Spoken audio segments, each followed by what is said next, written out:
जय हिंद विद्यार्थियों, आज हम बात करते हैं ईपीएफओ एग्जाम के बारे में। यूपीएससी ने हाल ही में एक वैकेंसी निकाली है जिसका नाम है ईपीएफओ। ईपीएफओ क्या होता है? एम्प्लॉयज प्रोविडेंट फंड ऑफिसर की ये वैकेंसी है और लगभग हर 2 साल में ये वैकेंसी यूपीएससी निकालता है। इसके अंतर्गत 2 पोस्ट हैं बेसिकली, उसके बारे में डिटेल से आपको बताती। देखिए, ये यूपीएससी ईपीएफओ का नोटिफिकेशन है जो अभी रिलीज हुआ है। इसके अगर हम बात करें, यूपीएससी आज ही यानी 26 जुलाई में ये नोटिफिकेशन रिलीज किया गया है यूपीएससी के द्वारा। और इसमें बेसिकली 2 पोस्ट है। के पोस्ट है ईओ एओ को लेकर, है ना, और दूसरी है आपकी एपीएफसी को भी। इसकी पूरी डिटेल बताऊंगा कि ये पोस्ट क्या होती है और ये पोस्ट क्या होती है। ये बड़ी पोस्ट है और ये उससे थोड़ी छोटी पोस्ट, ठीक है। ये अकाउंट ऑफिसर की है और ये उससे सीनियर। अब हम बात करते हैं ये कमिश्नर को, ठीक है।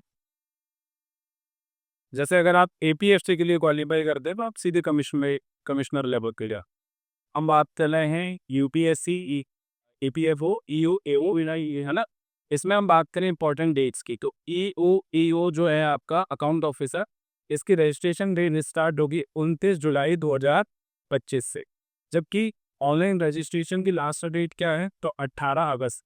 कृपया करके लास्ट डेट का वेट ना करें, पहले लास्ट डेट पेमेंट सबकी है तो पे द एप्लीकेशन की 18 अगस्त को ही लास्ट पेमेंट डेट है, ठीक है।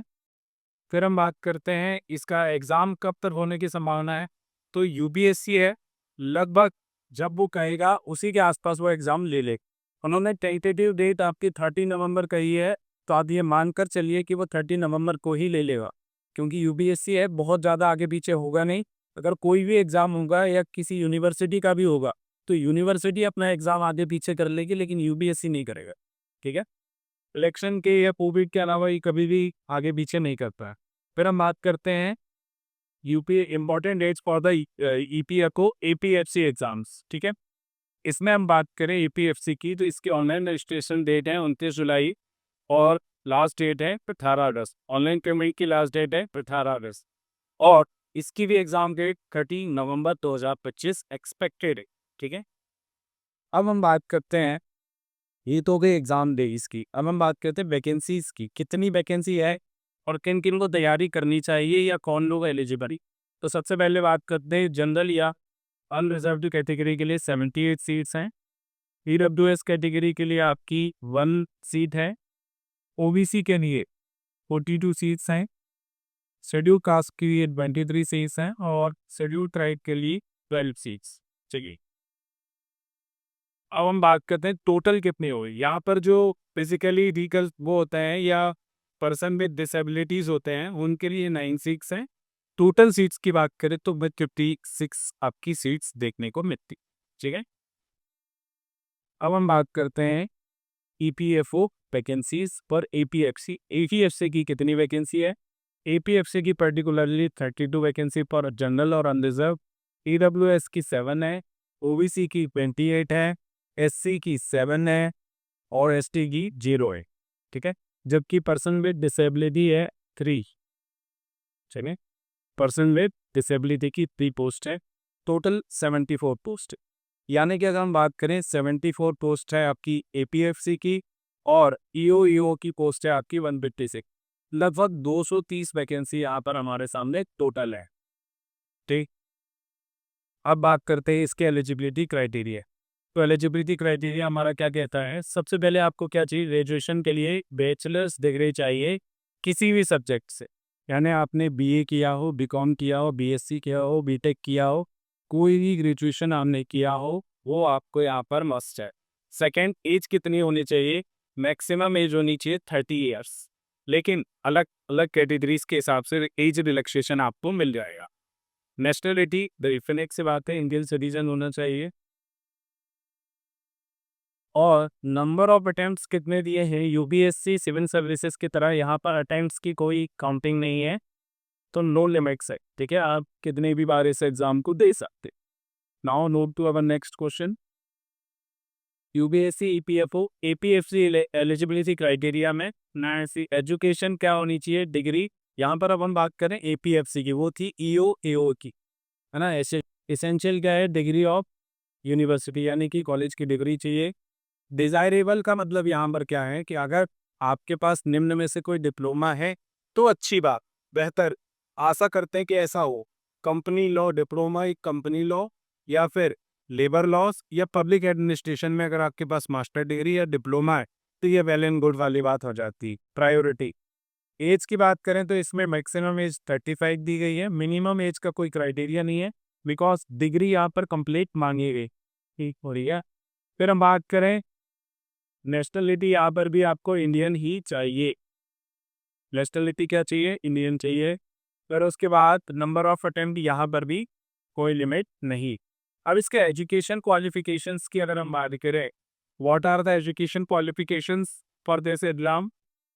एसेंशियल है यानी आवश्यक है ईओ या एओ के लिए degree of a recognised university.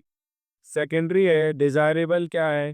तो इसके लिए कुछ भी डिजायरेबल नहीं है, कुछ नहीं मांग रहा है एक्स्ट्रा। अब हम बात करते हैं APFC to.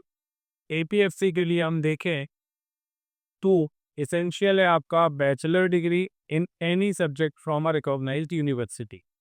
Desirable is diploma in company law, labour laws और पब्लिक एडमिनिस्ट्रेशन। अब हम बात करते हैं इसके एग्जाम पैटर्न। एग्जाम पैटर्न किस प्रकार का है इस पूरे एग्जाम का? एग्जाम पैटर्न की बात करें तो सबसे पहले इसमें आपका टीयर्स देखते हैं ना। फेज 1 की बात करें तो इसमें आपका सबसे पहले रिक्रूटमेंट टेस्ट होगा, जिसमें आपके 120 क्वेश्चन आने वाले हैं और पर क्वेश्चन की मार्किंग है 2.5, यानी एक हाई मार्क्स का एक क्वेश्चन है। 2 घंटे का आपका एग्जाम होगा, जैसा कि यूपीएससी सिविल सर्विसेज का होता है। टोटल मार्क्स 300 है, इसका आप 2.5 से मल्टीप्लाई करेंगे तो 300 आ जाएगा। माइनस मार्किंग है क्या? बिल्कुल माइनस मार्किंग है, 1/3 की माइनस मार्किंग है। ऑब्जेक्टिव टाइप क्वेश्चन आएगा ऑफलाइन, यूपीएससी के अन्य एग्जाम्स की तरह ये भी ऑफलाइन होगा, ठीक है। अब आप बात करते हैं यहाँ पर फेज 2 की बात करें। फेज 2 में क्या है कि फेज 2 में आपका इंटरव्यू है, जिसमें इसे हम पीटी या पर्सनालिटी टेस्ट भी कहते हैं। इसके टोटल मार्क्स है 100 और मिनिमम कट ऑफ इसमें कितना आना चाहिए? तो अनरिजर्व के लिए 50, ओबीसी के लिए 45 और एसटी एससी और फिजिकली हैंडीकैप के लिए 40 नंबर्स आर रिक्वायर्ड, ठीक है। ये सारी चीजें हमारे इसमें हो जाए। तो आपका पहला टेस्ट हुआ 300 मार्क्स का, दूसरा हुआ 100 का, टोटल आपका हो जाता है 400। और इसमें अभी मैं आने वाले वीडियोस में आपको ये भी बताएंगे कि कितना कट ऑफ पिछले सालों में गया है, जनरल कैटेगरी या अनरिजर्व कैटेगरी का, ओबीसी का और एससी एसटी का। तो कट ऑफ पिछले वर्षों में क्या रहा है और किस कैटेगरी को किस प्रकार की मेहनत करनी है और कितने प्रीवियस ईयर इसके लिए बेनिफिशियल रहेगी, ठीक है। अब चलते हैं इसके टोटल वैकेंसीज की। हमने बात की 230 वैकेंसी है। यहाँ पर अकाउंट ऑफिसर की 156 है, ईओ एओ की, जिसमें अनरिजर्व्ड है 78, शेड्यूल कास्ट है 23, शेड्यूल ट्राइब है आपकी 12, ओबीसी की है 42, जब ईडब्ल्यूएस की 1 है, ठीक है। यहाँ पर हम बात करें एपीएफसी की पोस्ट की, टोटल 74 है, क्योंकि ये बड़ी पोस्ट होती है, कमिश्नर की पोस्ट है। अनरिजर्व की 32 है, एससी की 7 है, ओबीसी की 28 है और ईडब्ल्यूएस की 7। तो उनके सिलेबस में क्या अंतर है कि एक पोस्ट का आपको अकाउंट ऑफिसर बनाया जा रहा है, जबकि दूसरे पे आपको सीधे कमिश्नर बनाएगा। तो उसके सिलेबस की चर्चा करते हैं कि क्या डिफरेंस है। सबसे पहले हम बात करते हैं ईओ ईओ पेपर। इसमें general English to ID, Indian freedom struggle यानी कि मॉडल हिस्ट्री की बात हो रही है यहाँ पर। तो उसका current event and development issues, तो ये हिस्ट्री से भी रिलेट कर सकते हैं और करंट अफेयर से भी रिलेट कर सकते हैं, इंडियन नेशनल पॉलिसीज से भी डिसाइड कर।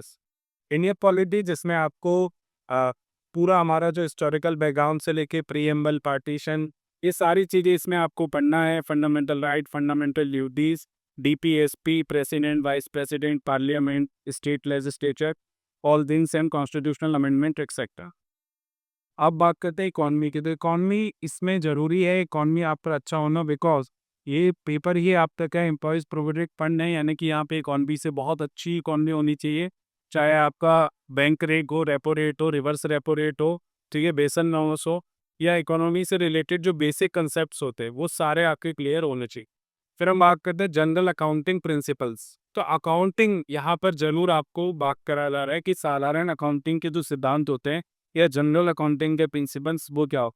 Industrial relations and labour laws के बारे में आपको यहाँ पर पढ़ना है कि लेबर लॉ जो है किस वर्ष में आया था, क्या उसमें क्या प्रावधान है, भारत में किस किस एक्ट के लिए लेबर लॉज हैं, या फिर आपका इंडस्ट्रियल रिलेशंस है, तो यहाँ पे इंडस्ट्री के लिए जो एक्ट आएगा है वो पढ़ना है हमें, और लेबर लॉस पे, ठीक है, बाल श्रम कानून है, ये सारी चीज। Now move to our next question, ये है आपका general science and knowledge of computer application. तो इसमें साइंस और आईसीटी की बात हो रही है, जिसमें आपको वर्ड, एक्सेल, पावर पॉइंट के अलावा कंप्यूटर का जो बेसिक नॉलेज होता है उससे रिलेटेड क्वेश्चंस आएंगे। जनरल मेंटल एबिलिटी टेस्ट होगा और क्वांटिटेटिव एप्टीट्यूड, यहाँ तक बात हो रही है मैथ्स और रीजनिंग के कुछ क्वेश्चंस आने वाले। फिर आएगा हमारा social security in India. This topic is related to basically employees और वर्कर्स, ठीक है।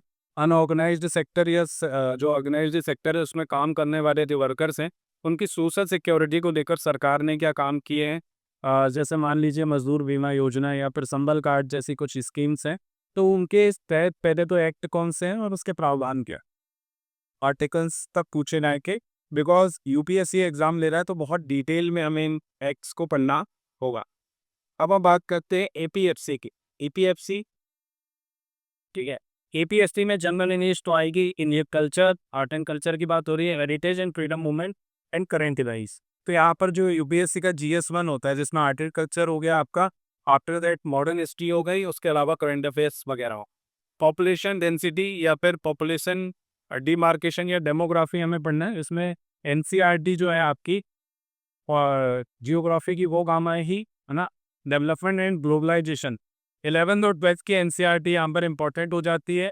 Governance and constitution of India यानी पॉलिटी की बात हो जाएगी, गवर्नेंस की हो जाएगी, है ना, और पब्लिक एडमिनिस्ट्रेशन की, present trends in Indian economy, भारतीय अर्थव्यवस्था में भी वर्तमान में कौन कौन से ट्रेंड्स चल रहे हैं उसके बारे में भी हम यहाँ पर देखेंगे।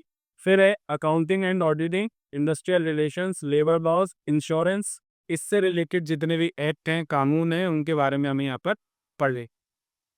फिर हम बात करते हैं basic knowledge of computer application, general science, ये अभी हमने देखा ही, ठीक है।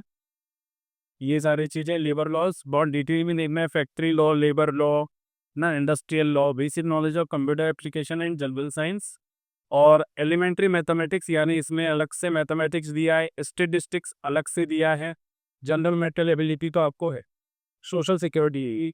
कुल मिला के बात की जाए तो एटीएफसी में कुछ सब्जेक्ट्स एक्स्ट्रा हो जाते हैं जो आपको पढ़ना है, बाकी सारे सब्जेक्ट ईओ, एओ और एपीएफसी में सेम, ठीक है। अब हम बात करते हैं इसकी फीस की, कि किस कैंडिडेट को कितनी फीस लगने वाली है। तो यहाँ पर एसटी, एससी और पर्सन विद डिसेबिलिटीज जो होते हैं उनके लिए 0 रुपये लगने वाले। कितने रुपए? 0 रुपये।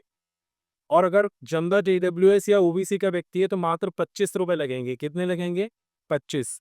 और आपको पता है यूपीएससी के एग्जाम में महिलाओं को 0 रुपये लगती, तो लड़कियों को कुछ हुई है ही नहीं। जनरल ओबीसी के व्यक्तियों को भी मात्र 25 रुपये ले रहे हैं, और आप राज करने जा रहे हैं भारत की सबसे बड़ी संस्था। मतलब यूपीएससी द्वारा जो भी एग्जाम दिया जाएगा आप जाएंगे सीधे ग्रेड ए में, यानी ऑफिसर लेवल आपको मिलने वाला भी है। तो इसी प्रकार की जानकारी वाली वीडियो देखने के लिए हमारे चैनल को सब्सक्राइब करें, और इस वीडियो की अगर आपको पीडीएफ चाहिए तो इसी वीडियो पे डिस्क्रिप्शन में मिल जाएगी, और हमारा जो एप्लीकेशन है उस पर इससे related previous year question paper और पीडीएफ आपको मिलेगी। इसी चैनल पर बने रहें, इससे रिलेटेड आगे के और वीडियो अपडेट आपको मिलते रहेंगे। धन्यवाद। जय